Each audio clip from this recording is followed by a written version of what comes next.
PoliticsGirl has a new sponsor, Blue Blocks. As you can probably imagine, I spend a lot of time staring at a computer and my eyes are wrecked. I was told that I should start using blue light glasses because they can apparently help cut down on digital eye strain, sore eyes, fatigue, even headaches, which I get a lot. I've tried the over-the-internet blue light glasses, and if anything, they made my eyes more tired. I had blue light filters put into my ridiculously expensive reading glasses, but I didn't really notice the difference. Then Blue Block sent me their blue light computer glasses. They're clear lens glasses outfitted with my prescription and sent right to my door. And I have to tell you, I love them. No joke. They're better than any of the other ones I've tried. Maybe because Blue Blocks is made in an optics lab in Australia, not mass-produced somewhere less expensive. Maybe because they're using extensively tested science-backed technology and not just slapping a blue light sticker on it and calling it a day. But whatever it is, it's working. Blue Box glasses come in non-prescription, prescription, and reading options. They have glasses for every need. Blue light for digital eye strain, Summer Glow with yellow lenses for helping with low mood and migraines, and Sleep Plus with amber lenses for improving your sleep. And based on how I feel about the first pair, I now want all of them. So go to blueblocks.com/politicsgirl and use the coupon code PoliticsGirl to save 15% at checkout. They ship in rapid time and have easy returns and exchanges. We ask a lot of our eyes. Let's give them a little relief. That's BLUBLOX.com/politicsgirl and have your eyes start feeling better today. The PoliticsGirl podcast is sponsored by Athletic Greens. And if you've been listening, you know I've quickly become a huge fan. I'm busy. I don't eat right. I kind of just figured my lack of energy was based on my advancing age and my generally pretty lousy health. But since starting my days with 1 scoop of Athletic Greens on an empty stomach, I feel so much better. Its special blend of ingredients support your gut health, your nervous system, your immune system, your energy, recovery, focus, anti-aging, sleep, all the things. It's an all-in-one nutritional insurance for your body. The biggest difference I'm noticing right now is my sleep. I haven't slept through the night in years. I toss and turn, I get up and I walk around. Often I end up doing work. But I've been drinking Athletic Greens for 2 months now, and most nights, I sleep through the night. I'm gonna say that again because it's a really big deal. I sleep through the night. And the only thing I've changed is adding Athletic Greens to my life.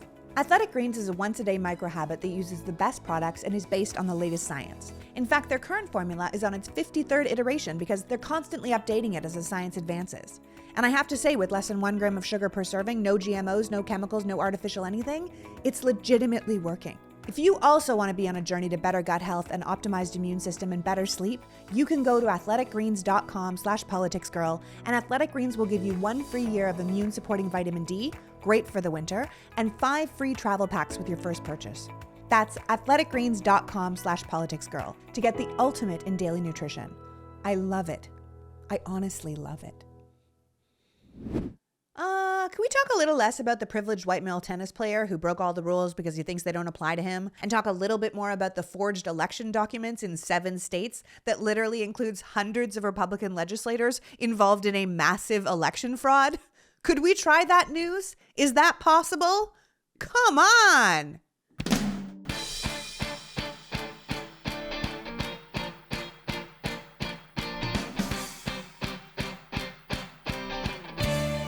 Hello, and welcome to the PoliticsGirl podcast. I'm your host, Lee McGowan. Let's get into it.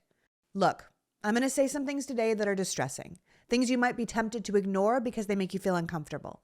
I'm going to say some things that you think can't possibly be true because that's just not the world you grew up in, and you have no frame of reference for the path I'm taking you down.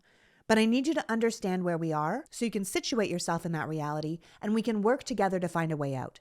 The bottom line is we're in a very serious predicament, not just in America, but around the world. And the only way out of it is if enough of us fundamentally come to terms with the problem and care enough to put in effort to fix it. You know the James Bonds of the world? The Ethan Hunts, the Jason Bournes, the characters in the John le Carré and Tom Clancy novels? The ones that secretly save democracy and human life or the world order while the rest of us are just going about our day? Well, that's us now. We're the heroes of this story. We're the ones it's going to come down to. And it's not going to be dependent on us hanging off the side of a helicopter or infiltrating some black tie event or hacking into an incredibly high-tech computer system. The fate of the world depends on us giving enough of a shit about American democracy that we not only save it for our own country, but we shore it up as the leading alternative to the ever-growing autocratic movements gathering steam around the world. There are lots of democracies on Earth. I don't ever want us to be so arrogant that we think we're the only ones holding the bag. In fact, if we're being honest, I should tell you that the United States has actually fallen off the Democracy Index, the annual report that tracks and measures the state of democracy in 167 countries. Since 2016, America has actually been downgraded from a full democracy to a flawed democracy. The index is graded using over 60 test points, but the biggest contributors to our lower score are intolerance of COVID-19 restrictions, distrust of the government, bipartisan gridlock, voter suppression tactics, and the increasing polarization between our two major parties. Now, I'm sure we'll drop even lower if the Republicans succeed at suppressing our votes, but even with our score, the 10 most democratic nations in the world cannot fight this growing authoritarian threat without America playing a leading role. America's wealth and military, its industry and influence, still make it the most powerful democratic country in the world, despite our flawed reputation. A leader that has boldly stood against autocracy, fascism, communism, and other forms of destructive government since the beginning. Without America opposing it, I believe this rising tide of autocracy will soon be unstoppable. And if, God forbid, America joins that movement, as Donald Trump and Tucker Carlson and Mike Flynn and Mike Pompeo and Steve Bannon and apparently the entire Republican Party seem inclined to do, the world order as we know it will end. Western democracy will fall, and the planet soon after. It's an ugly, terrifying reality and an absolute realistic possibility.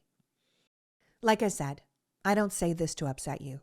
I say this to prepare you, to let you know what we're up against. We don't have the luxury of seeing if time will tell or leaving the decisions up to our leaders. We have to insist on democracy. We have to stand against autocracy, and we have to do it now.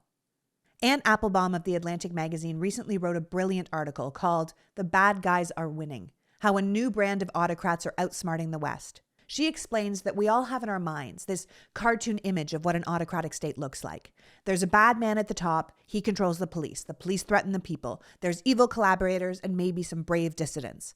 But she goes on to say that that's not actually how it works anymore. Autocracies these days are not run by one bad guy, but by a network of bad guys who use their security services, propagandists, and various kleptocratic financial structures. Kleptocracy being when corrupt leaders use political power to exploit national resources or steal the wealth of their nation for personal need. Think of the PPE money going to Jared Kushner or Steve Mnuchin's friends, or Donald Trump spending over $150 million taxpayer dollars at his own golf courses, or Putin becoming one of the richest people in Russia despite starting out as some low-level KGB agent. The members of these autocratic networks are connected not only within their country, but among other autocratic countries. The corrupt state-controlled companies in one dictatorship do business with the corrupt state-controlled companies in another dictatorship. The police force in one country can arm and equip and train the police force in another country. The propagandist networks share resources like troll farms that will promote multiple dictators' propaganda. And as Applebaum points out, the propagandists also share themes to make sure that the weaknesses of democracy or the evils of America are constantly repeated to anyone who's listening, which is often everyone in their country because they usually also control most of the media. Applebaum writes about these new autocrats, the links they share, the impunity they enjoy, the world that they've created that no longer functions on a specific ideology. French philosopher Bernard-Henri Lévy points out that these new group of far-right fascistic types don't even really believe in fascism anymore. He says, look at Marine Le Pen and the rising populists in Europe. They don't care about truth or values or creed. They don't believe in anything. They are pure cynicism, which in itself is the opposite of democracy. For modern-day autocrats, it's all about power, personal power, and that's it. In the modern autocratic world, what Applebaum has brilliantly coined Autocracy, Inc., Iranian theocrats will work happily alongside Russian nationalists and Chinese communists. It's not about a shared belief or ideology. It's about a common desire for personal and sustained power. Think of Autocracy, Inc. not as an ideology, but as a corporation. You've got research and development on these floors, PR on these floors. The CEOs and the executives are working together for the success of the company from their fancy executive suites. There's mergers and acquisitions to bring others into the fold. There are short-term plans and long-term goals and strategy sessions. And if you work for the company, you are a company man who toes the company line. The success of Autocracy, Inc. is fundamentally dependent on the destruction of its main competitor, Democracy, Inc. And Democracy, Inc. is floundering. Every day, the autocrats are getting more and more of a foothold into the market. Sure, they aren't using good business practices. They're heavy into corporate espionage, dirty tricks, infiltration, but they are winning. And this isn't surprising. As I said in last week's pod, democracy took its eye off the ball, and the competition is running with it. Plus, when one team plays by the rules and the other team doesn't, and there's no one there to stop them, the cheater usually wins. Morality, decency, human rights, they're irrelevant to Autocracy Inc. They're in it for the power and the profits and the unfettered success. This is a group of unscrupulous people working together for unscrupulous means. Applebaum points out that for these new autocrats, their countries and definitely their people are secondary if considered at all. This generation of autocrat is focused on money, their own money, and on retaining power at all costs. This is the type of unchecked power Donald Trump and his enablers were looking to establish in America, and what the Republican Party is allowing to continue to grow because they've made the calculation that autocracy serves them better than democracy. Democracy has become a burden to their own sustained power, and they're supporting the rise of an alternative because they believe, like those in Putin's inner circle, that they will directly benefit from their loyalty and relationship to power when the takeover is complete. And we should take this threat of American autocracy seriously, because it's not something we can just undo once it happens. Once autocratic elites are in power, it is almost impossible to remove them, because they'll do whatever it takes to stay there, even if that leads to the destruction of their own country, as it already has in places like Venezuela and Syria and perhaps soon Belarus. Russia, the country, isn't doing very well, but Putin's power is almost unmatched. The oligarchs that surround him and prop him up are some of the richest people in the world. Modern autocracy is not about the people, the country, or even a better or different way of doing things. It's more self-serving. You get the right leader willing to do whatever it takes for their own benefit, close to the seat of power, people to look to as an example as you take the next step. In Applebaum's article, she uses the example of Belarus, where the current leader and president is a man named Alexander Lukashenko. The last election was held in the summer of 2020, where Lukashenko claimed to have won 80% of the vote, but the people didn't believe him. In fact, what's far more likely is that Lukashenko lost the election to the wife of his jailed political opponent, Svetlana Tikhanovskaya. Tikhanovskaya ran against Lukashenko after the government shut down her husband's campaign and threw him in jail. Lock him up, right? That's how it starts. You get rid of your political opponents by putting them in jail. So Tikhanovskaya picked up her husband's campaign and ran as a wife and a mother and a woman, and Lukashenko allowed her to do it because he didn't see her as a threat. To him, she was some sad little housewife, and letting her run just helped play into the illusion that people still had the opportunity to vote for someone other than him. But Tikhanovskaya's campaign took off. She appealed to the people, her bravery, her strength. She represented her husband's voice where it had been silenced, and women's voices when they had always been silenced. And when two other opposition politicians were blocked from running against Lukashenko, they endorsed her. And suddenly she was the leading alternative, and the people rallied around her. Now, this was not an easy campaign. Tikhanovskaya was threatened and intimidated. She ended up sending her children away after they were threatened so that she could keep campaigning without worrying about their safety. On August 9th, 2020, right after the election officials announced that Lukashenko had won 80% of the vote, the internet was shut down. Tikhanovskaya was detained by the police and forced out of the country, so the people who were now demonstrating en masse across the country couldn't rally around her. Now, Belarus is a country of less than 10 million people, but over 1 million people a day showed up to protest the election results. Day after day, millions of Belarusians would arrive to express their fury. Old people, young people, villagers, factory workers, even some members of the police and armed services reportedly came and removed their badges from their uniforms and publicly threw them out. It was moving and impressive, and you think it would matter. Tikhanovskaya herself said she thought this would be it. That it would be so obvious that the people were furious and wouldn't support this leader, that the people of Belarus were telling the world that they didn't want to live under a dictatorship, and that kind of concerted, sustained effort would eventually cause Lukashenko to back down. She says, "We were naive. We thought he would understand that the people were against him, that he lost, and that he should leave." As Applebaum reports, for a while it seemed like Lukashenko himself was confused about what he should do. But that's when Autocracy Inc. took over. Russia flew planes of experts into Belarus to teach Lukashenko what Stephen Biegun, U.S. Deputy Secretary of State at the time, calls a more sophisticated way to repress his population. To teach Lukashenko what journalist William Dobson has dubbed the dictator's learning curve. Putin sent Russian journalists to replace Belarusian journalists, who immediately started to campaign to discredit the protesters as the work of America and foreign enemies. Russian police were brought in to work with Lukashenko's police and give them advice on how to properly use selective arrests.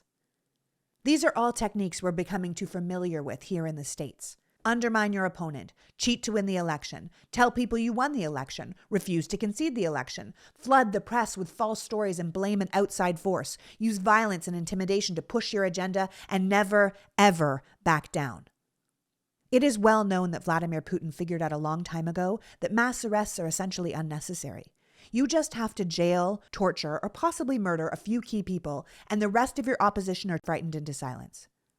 Without any real opposition, eventually the public becomes apathetic because they believe nothing can ever change. Applebaum says that the Lukashenko rescue package that Russia sent was very similar to the one Putin put together for Bashar al-Assad in Syria 6 years before. It's like a blueprint. Publicly arrest these people. Scare the rest by doing this. The press says that, the police do this, and if you have to use violence against the people, do it. They'll all get back in line. And if you face blowback from the West, Autocracy Inc. is there with a financial package for you to fall back on, like opening the Russian market for what the West is now sanctioning you for in response to your terrible behavior. To be clear, this kind of cooperation between Russia and Belarus wasn't because Lukashenko and Putin were such close friends. In fact, it is apparently quite well known that they do not like each other. But both men shared the same goal. A world where the noble West and their democratic values and civil liberties and human rights are no longer the world's superpower. They both seek a new world order where their needs are served and they answer to no one. Both Putin and Lukashenko believe that their personal survival is more important than that of their people or their country. Both believe that a change in their regime would result in their death or imprisonment or exile, and both are hell-bent on that never happening. Applebaum points out that both men also learned that democratic revolutions are contagious. From the Arab Spring, the wave of pro-democracy protests and uprising that took place in the Middle East and North Africa in 2010 and 2011, and the fall of communism in Eastern Europe in 1989 through 1991 that saw the fall of the Berlin Wall, the collapse of 40 years of communist rule, the Soviet bloc, and the dissolution of the Soviet Union.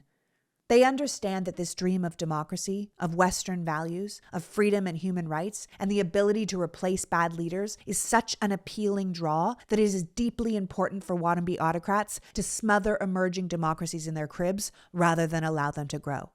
Once established, democracies are much harder to kill, which explains why Putin was so enraged by the anti-corruption, pro-democracy demonstrations that led to the overthrow of the Ukrainian government in 2014.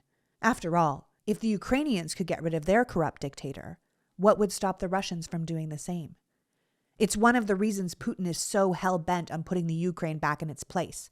Not only will it dissuade other countries around him from getting any pro-democracy ideas, but it'll prove to the world stage that America and NATO and the EU no longer have the power they once did, that they are ultimately toothless old superheroes, just sad old men in tights who can no longer fly. That no one can really stop him and his allies from taking and doing what they want in this new century. And it's possible that he is not wrong. Belarus is the perfect example of how easy it is for a wannabe strongman to become a real dictator if they have the right mentor and support, and how the West and democracy's influence seems to matter less and less. When Lukashenko's people rose up, he gladly accepted Russia's help. He turned from what Applebaum calls an autocratic patriarchal grandfather type into a tyrant who revels in his own cruelty. Almost overnight, bolstered by Putin's support and his new unfettered power, Lukashenko turned against his people and started trying a whole bunch of new things. Not just selective arrests anymore, but mass arrests. Not just torture, but raping. Not just threatening kidnapping like he did with Tikhanovskaya, but actually kidnapping and then just good old-fashioned straight-up murder. Lukashenko's complete corruption of the rule of law for his own benefit became so glaring, so obvious, so sickening that the world started to take notice. In May 2021, the Belarusian Air Force forced an Irish-owned passenger plane to land in their capital so that the government could arrest one of the passengers, a young man and prominent opposition journalist who had documented in great detail the numerous public beatings and arrests by Lukashenko's security forces, and it amplified the voices of the national protests against the Lukashenko government. The KGB had already branded this journalist as a terrorist and accused him of organizing mass riots. He was living in exile, but he was obviously being tracked, and he is now a political prisoner in Belarus. If he is charged with terrorism, he faces life in prison or the death penalty. all for reporting the truth. So when an American politician calls the media the enemy, and anytime the free press is abused or beaten or thrown out of the room so something can happen in secret, know this is the path we are going down and put the brakes on. In August, another young man living in the Ukraine, who headed up a group to help people flee from Belarus and the brutality of the Lukashenko government, was found hung in a park after going for a jog. So when you hear people like Marjorie Taylor Greene say we should be using the Second Amendment against Democrats, know this is the road they're taking us down and put the brakes on. At around the same time, Lukashenko started to destabilize his EU neighbors by forcing streams of refugees to cross into their countries against their will. The Lukashenko government was tricking Afghan and Iraqi refugees to come to Belarus with the offer of long-term visas, and then taking them to the borders of Lithuania and Latvia and Poland by gunpoint and forcing them to cross illegally. This caused a real crisis for these border countries, and they were using human beings as weapons of war. So when our government separates people from their children and puts them in cages and forces hysterectomies on them, know this is the road they are traveling and put the brakes on. Lukashenko's behaviors broke not only the laws and customs of his own country, but also the laws and customs of other countries. You'd think no one could be so brazen, but there is a dangerous pattern emerging where authoritarians do whatever it takes to silence the voices of their opposition and suppress dissent in their countries, and no one does anything about it. Yikes, right? Yeah, I know. I'm sorry. It's a lot. So this feels like a good place for a palate cleanser, a little bit of a break to talk about something nice, like a Disney movie. So my family recently watched the new animated film Encanto, and I have to say I went into it with zero expectations, except I thought I could multitask while I was watching it, and I could not. The movie was just too good. It's beautiful to look at. The music is super fun, and it's just a terrific story about a family who's been torn from their land, who's lost everything, and how magic helps them create a new world for themselves in which everyone in their family eventually gets some sort of special gift.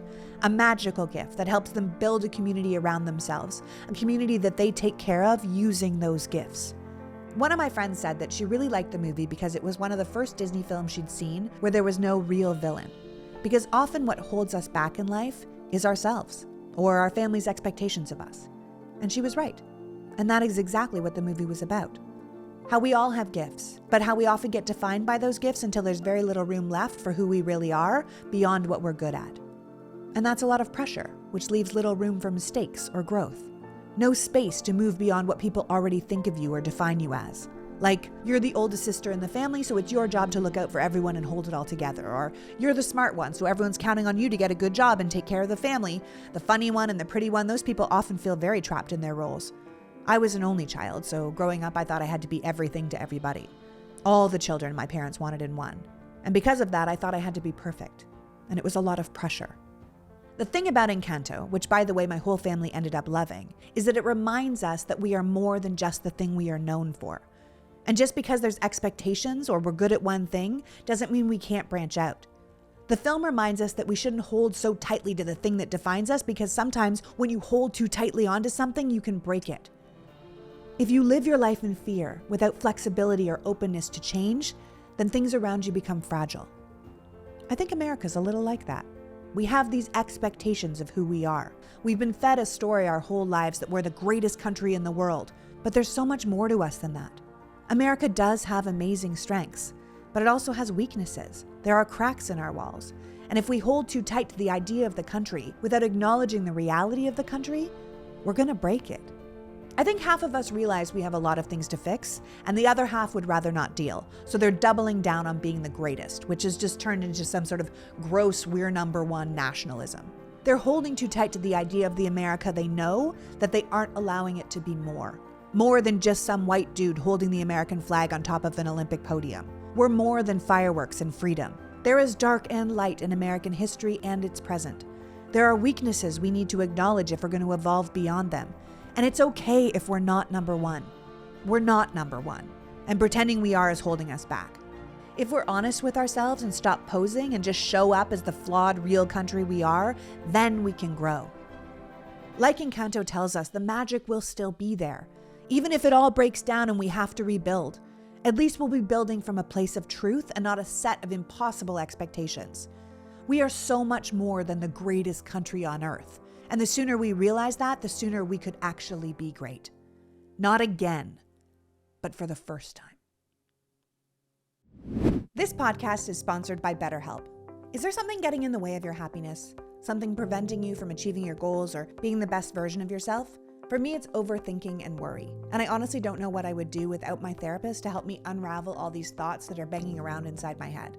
BetterHelp will figure out what you need and match you with your own licensed therapist in under 48 hours. It's not a crisis line. It's not self-help. It's professional therapy done securely online. They have a whole range of therapists and services worldwide. You can log into your account and send a message to your therapist anytime you want. And you can schedule weekly video or phone sessions so you can have a designated time to be with them. And BetterHelp understands how important it is to find the right therapist. So they're committed to setting you up with someone you truly connect with, and they make it easy and free to change if it's not working. BetterHelp wants you to start living a happier life today, and I want that for you too. So visit betterhelp.com/politicsgirl and join the over 2 million people who have taken charge of their mental health with the help of an experienced professional. That's betterhelp.com and use PoliticsGirl for 10% off your first month. Because honestly, the world's a mess. And as we try to make it better, we deserve to feel better too. betterhelp.com. And we're back and talking about the growing power of autocracy around the world. The Atlantic's Anne Applebaum says she started to really look into Autocracy, Inc. because she wanted to understand why today's dictators were able to get away with so much. Not just inside their own borders, but abroad in the Western democratic world. Lukashenko hijacked a plane, flying in international airspace from Greece to Lithuania with no repercussions. The Russians have murdered people in the UK and Germany, and no one was held accountable. The Saudi crown prince literally had an American journalist murdered, dismembered, and flown in pieces out of Turkey, and we did nothing in response. Peng Shuai, the Chinese tennis star, was literally disappeared, both physically and from the internet, after she went public about being sexually assaulted by a top Chinese official. And the best the West could do between that and the concentration camps that the Chinese Uyghurs live in was to formally announce we would not be sending emissaries to the Chinese Olympic Games. I understand we have problems at home, but as Tatiana Margolin, writer for Al Jazeera, says, it was basically the world's equivalent of saying thoughts and prayers. Just blanket nothingness that accomplishes nothing but leaves the path open for the bad things to keep happening. These men, these new autocratic leaders, are basically told every day that they can keep doing what they're doing and pay no price. It's a lot like the Republican leaders in the US. They keep doing things that are so clearly dishonest and illegal, and we say, hey, that's not okay. And yet it feels like maybe it is because there's just no accountability. And without accountability, the only lesson you learn is do it again, do it bigger, get more. Who's going to stop you? All of our old diplomatic tools, sanctions, human rights investigations, public shunning now seem weak and ineffective against these new autocrats. Sort of a laughable throwback to a different age when people cared what you thought about them. Applebaum says one of our biggest problems is that we keep reacting to each new outrage as if they were separate events, rather than recognizing they're actually part of a far bigger picture that's coming together. One where these authoritarian leaders are actually in charge, and we answer to them. As Applebaum points out, in theory, Belarus should be an international pariah. Its planes can't land in Europe. Belarusian goods can't be sold in the US. Its brutality has been criticized by all the international institutions. But in practice, the country remains a high-ranking member of Autocracy, Inc., so it's doing just fine. Despite Lukashenko's middle finger to human rights and international norms, despite his breaking laws in his own and other countries, Belarus remains the location of one of China's largest overseas development projects. Iran continues to expand its relationship with the country. Cuban officials have expressed their solidarity with the leader at the UN and publicly called for an end to foreign interference in the country's affairs. Applebaum draws the line between Belarus and Venezuela, where Nicolas Maduro should also theoretically be an international pariah. U.S. citizens and companies have been forbidden from doing business there. Canada, the EU, and many of Venezuela's South American neighbors have sanctions against the country, and yet Maduro is flush with loans and oil investments from Russia and China. Turkey facilitates an illicit Venezuelan gold trade. Cuba provides high-ranking Venezuelan officials with security advisors and technology, and they have a booming drug trade if you know the right people. Applebaum points out that though Maduro's opponents have received some foreign assistance from Western democracies, it is nowhere near the kind of money and support Maduro is receiving from Autocracy, Inc. Just like in Belarus, Venezuela has opposition leaders that people want to rally around, and dedicated grassroots activists trying to oppose the ever-growing power of the autocracy. And these counter-pressures should be effective. Leaders like Tikhanovskaya, who are able to persuade millions of people to get out and protest, might actually work if their country's corrupt regimes were the ones they were actually fighting against. But as Applebaum notes, these protesters and opposition forces are actually fighting multiple autocrats in multiple countries, all who have each other's backs.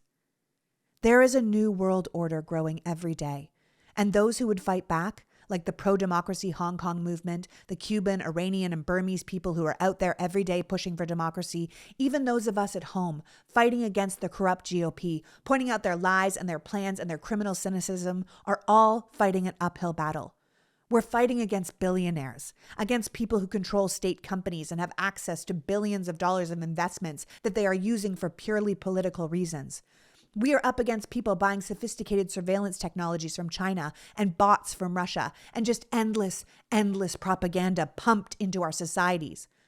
Above all, we are fighting leaders who no longer care about the feelings or opinions of others or the success or even failure of the country they theoretically want to lead.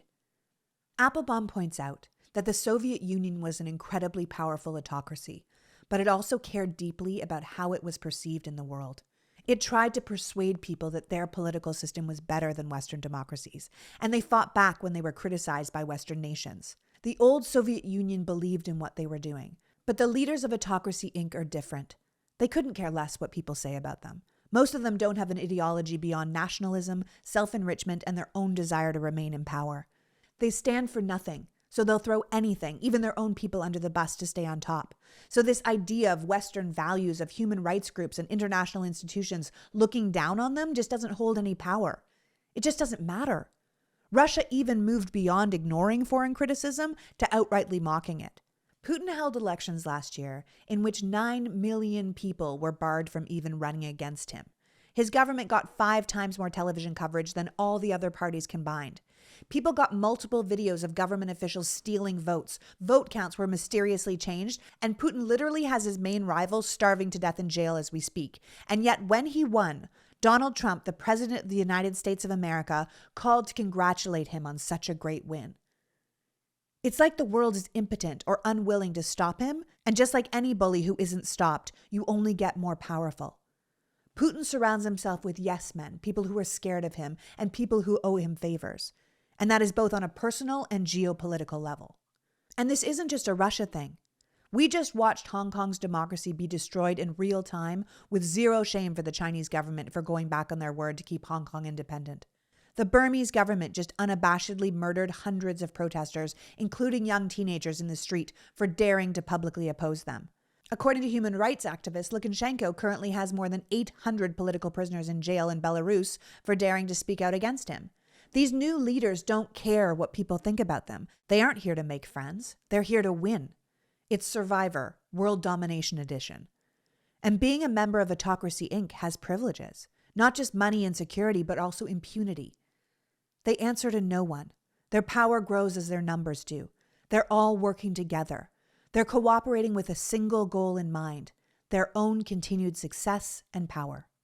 Yashi Monk, senior fellow at New America, points out that throughout the history of Western democracy, it has been a Western democratic country that has been the strongest country in the world. First, it was Great Britain, and then it was America. But it's not clear that that will continue to be the case in the next 20 to 40 years. Democracy has a lot of forces pushing against it, both internationally and here at home. This isn't speculation. This isn't a long shot. The similarities between today's Republican Party and the far-right regimes around the world are terrifying. We need to keep pointing it out to our friends and family, insisted it be pointed out by our media. This isn't rhetoric. The Republicans are abandoning American democracy while distracting the public by projecting their behavior onto the left. They want into Autocracy, Inc. They favor total control, a white evangelical patriarchy with authoritarian rule. They make it more clear every day that they are not interested in democracy with a diverse demographic. Michael Flynn, retired lieutenant general and former national security advisor, calls for one religion. Congress members like Marjorie Taylor Greene talk about punishing private companies that don't bow to the GOP will. Republican Governor Kristi Noem just introduced 2 new education bills. One that says students will not be taught to actively protest, and the second is that our children should be taught a true and honest history of the U.S. Republican Governor of Florida, Ron DeSantis, said that teachers should be monitored to make sure they aren't smuggling inappropriate content like leftist ideologies into the classrooms. Texas and Virginia's Republican governors are removing inappropriate books from libraries and schools.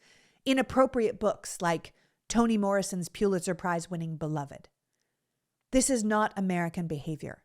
This is authoritarian behavior, and it fits right into Autocracy, Inc.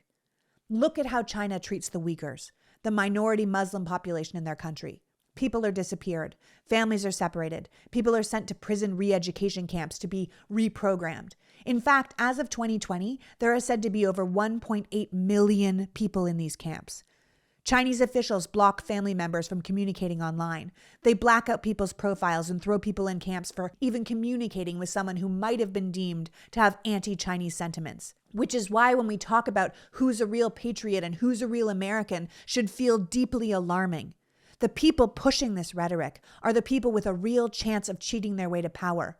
To think they won't do these things once they're there feels willfully naive.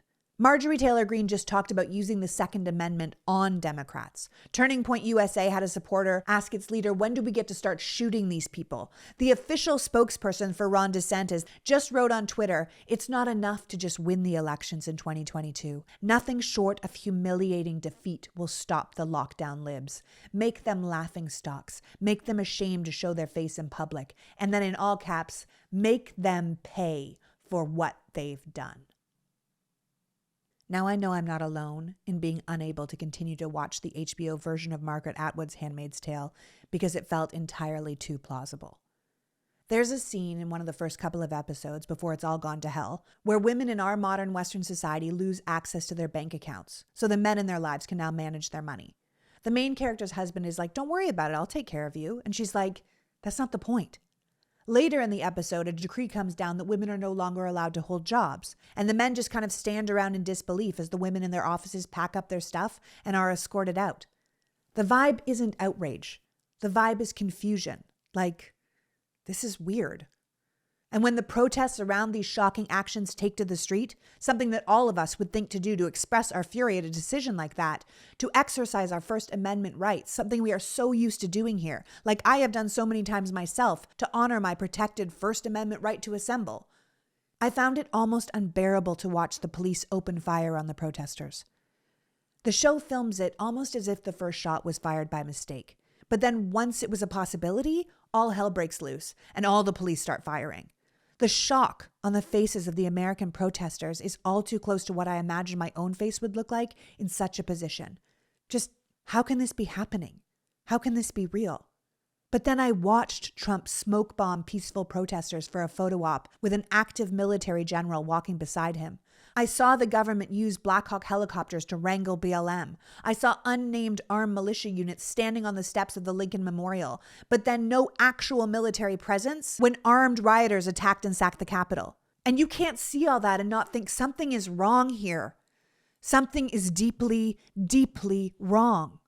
The world is changing, and the allure of autocracy is growing in power every day. In 2009, the Turkish Prime Minister, Recep Tayyip Erdogan, called the Chinese repression of the Uyghurs a genocide. In 2012, he promised to invest in the Uyghur businesses and help support them because it was popular with his people and with human rights groups around the world. But since then, Erdogan, who became president in 2014, has turned against the rule of law, against independent media, against independent courts, and has become openly hostile to former European and NATO allies. He is arresting and jailing anyone who speaks out against him, and has done a complete 180 on his relationship with China, including completely embracing and echoing Chinese propaganda. Now, instead of supporting the Uyghurs as they try to escape into his country or live with family members within his borders, he's having them rounded up and detained. He's calling them terrorists and deporting them to the very camps he once blamed for genocide. The Turkish media, politics, business, and police are now all pro-Chinese, anti-Uyghur, anti-Western. Erdogan clearly got the Autocracy Inc. memo. And even though the Uyghurs in Turkey are still protected by what remains of democracy in that country, the balance is way off. Pakistan has stated that they will accept the Chinese version of what is happening with the Uyghurs. The Saudis, Emirates, and Egyptians have all arrested, detained, and deported Uyghurs without discussion at China's request. Because you can't move up the ladder or be a member in good standing with Autocracy Inc. without good economic relations with China. As Applebaum says, for autocrats and would-be autocrats around the world, the Chinese offer looks a little like this. Agree to follow China's lead on Hong Kong, Tibet, Taiwan, the Uyghurs, and human rights. Buy Chinese surveillance equipment. Accept massive Chinese investment, preferably into companies you personally control or at least that pay you kickbacks. And then sit back and relax, knowing that however bad your image becomes in the eyes of the international human rights community, you and your friends will remain in power. And really, how different is that than what's happening here in the States? Russia is already manipulating our political conversations, using social media, fake websites, funding for extremist parties, hacking private communications of our major political parties, and has clearly made major inroads with the Republicans. The Chinese have infiltrated our higher education at American universities to shape academic debate into China's favor. They've broken into pro-Chinese democracy offices in D.C. and Maryland, approached activists in the U.S. to persuade them to return to China, while others have had strange accidents. But the Chinese influence is even more subversive than that. China is currently bankrolling a majority of major Hollywood productions, so they've been able to change what we make, what we say about them, what goes into the movies, and what ideologies are promoted.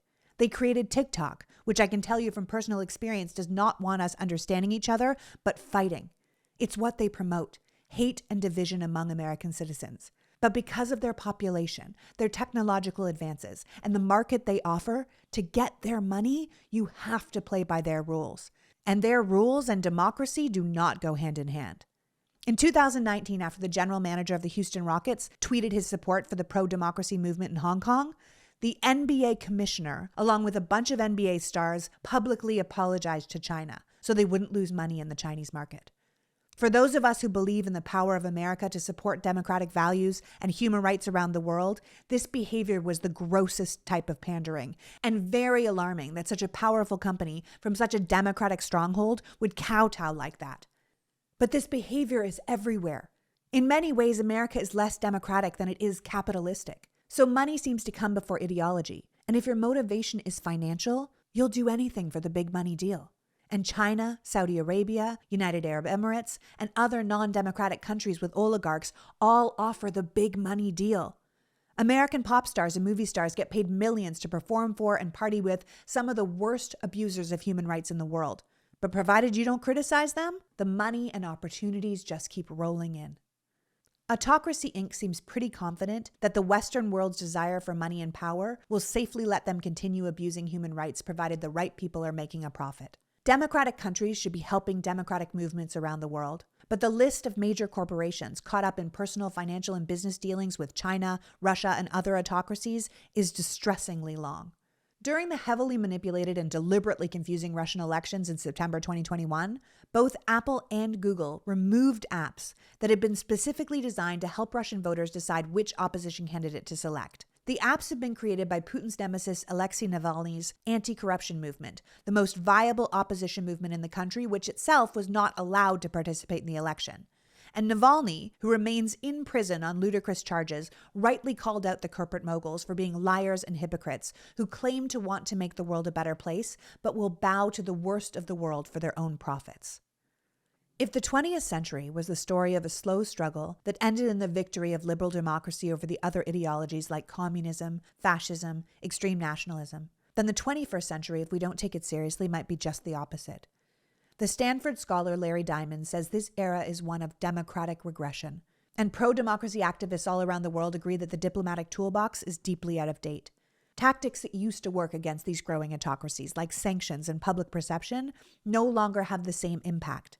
And they can often seem, as Stephen Biegun, the former Deputy Secretary of State, puts it, like an exercise in self-gratification, where we sternly condemn someone or something and then we just move on. Like, the vice president won't be at the Olympics, so there. But it's just not good enough. We need to support democracy, at home and abroad. Republicans don't want Americans to vote. They flood our airways with lies and propaganda. They want to put a very obviously corrupt strongman who already tried to stay in power despite losing the election in power again. And should something happen to him, they have an entire bench of seemingly unscrupulous people waiting to take the crown. We cannot pretend that the autocracy that is rising around the world, that is funded and protected by the leaders of Autocracy Inc., like Russia and China and Saudi Arabia, aren't all in for supporting the end of American democracy. That it wouldn't serve them to take their biggest adversary off the board by simply supporting those who seek to destroy us from within. Remember, Donald Trump Jr. told a business conference in 2008 that Russians make up a pretty disproportionate cross-section of our assets. And in 2016, it appears that that long-term investment in the Trump business empire paid off. In the Trump family, Putin has what Applebaum smartly points out as something better than spies. Cynical, nihilistic, indebted long-term allies who only have their best interest in mind. Perfect candidates for Autocracy Inc. Donald Trump is doing this for ego and money. His party is doing it for power and control. This is not about the country. It's not about policy. It's certainly not about conservatism. It's Italy under Mussolini and Spain under Pinochet and Germany under Hitler. It's what Putin has done to Russia and what Erdogan has done to Turkey and Lukashenko is doing in Belarus. These autocrats are not going away. They're waiting for the West to be weak enough to take over, and they have waited a long time for this. And if America, the biggest power that could ever stand against them, sets themselves up with their own dictator, then who will be left to stand against them? America needs to be a democratic country. Say what you will about our flaws, and there are many, but the world uses America as a lighthouse in the dark, as an inspiration to the world, and an alternative to those who rule for their own best interests. We have to fix what's happening at home and then turn our eye to shoring up democracy around the world. As Applebaum says, the only meaningful response to a network of autocracies will be from a network of democracies. But we clearly have a lot of work ahead of us before we can create one that's up to the challenge. The values or lack thereof of the autocratic world are corroding the democratic world like a fire hose on a sandcastle. We have something beautiful, but they're destroying it right in front of our eyes, and what are we doing to stop it? We have to come out in such force and numbers that even if we can't pass a single voter protection, they won't be able to gerrymander us into silence or suppress our voices or undermine our vote. We have to register new voters and take responsibility for our people. 1/3 of the country doesn't vote. No one has accounted for them. We have to. We have to get everyone we know to vote, to get them registered, to drive them to the polls. We have no choice but to keep the House and expand the Senate. And once we do that, we ignore those who would hold us back for their own selfish means, and we pass sweeping voter protections and bills to shore up our democracy. We show the world how a real democracy is fucking done. We pass truth in broadcasting laws and take the lies out of the equation. We pass corporate finance laws and better insider trading laws, and maybe even laws to publicly fund elections so that everyone has the same amount of money and has to run on their policies and not their billionaire backers' plans. We balance the courts so we are no longer ruled by a corrupt, bought and paid for far-right mockery of our justice system, and we pass popular legislation to help the people, like paid family leave and higher minimum wage and Medicare for all, to prove that real democracy can actually work to help the people. We become what we've always said we were, a shining city on a hill and Autocracy Inc.'s biggest nightmare. Democracy is contagious, and we need the hope of it to spread everywhere. We must protect and support it every time it raises its head. We send money to pro-democratic movements. We have countries like the Ukraine's back. We support the dissidents in Belarus and Turkey and Venezuela. We make it hurt if you cut up one of our journalists. We make it hurt if you have concentration camps or support genocide. We have a gigantic military budget. We need to make less drones and use some of it to support democracies worldwide. We support people like the Kurds. We don't fuck them over. We don't abandon our allies in Afghanistan. We change our foreign policy so it supports not just American influence, but democratic influence around the world. We offer a real alternative to what is rising, not just in America, but beyond. And we make sure that the strongest country in the world remains a democratic country. But this only happens if every single one of you stays engaged. Send money, if you have it, to people like Mark Elias and his Democracy Docket to fight the voter suppression that's happening all over the country. Send postcards and run voting drives and get people signed up to vote. You run for local office, especially school boards and local and state election boards. You support the pro-democratic candidates that can turn the tide of Congress, like Tim Ryan in Ohio and Val Demings in Florida. You make sure Mark Kelly and Raphael Warnock keep their Senate seats, and you support all Democratic House candidates, legislative candidates, and you push hard for Democratic governors who have the power to protect our elections and our people. You stand up for democracy. You stand up for America. You stand up to your relatives who don't know what the fuck they're talking about, and you make them understand what's at stake. Yes, it'll be uncomfortable, but no more uncomfortable than living in an autocratic country run by Trump and his enablers. No more frustrating than Steve Bannon walking free and Stacey Abrams in jail. The fascist forces of the world are on the rise.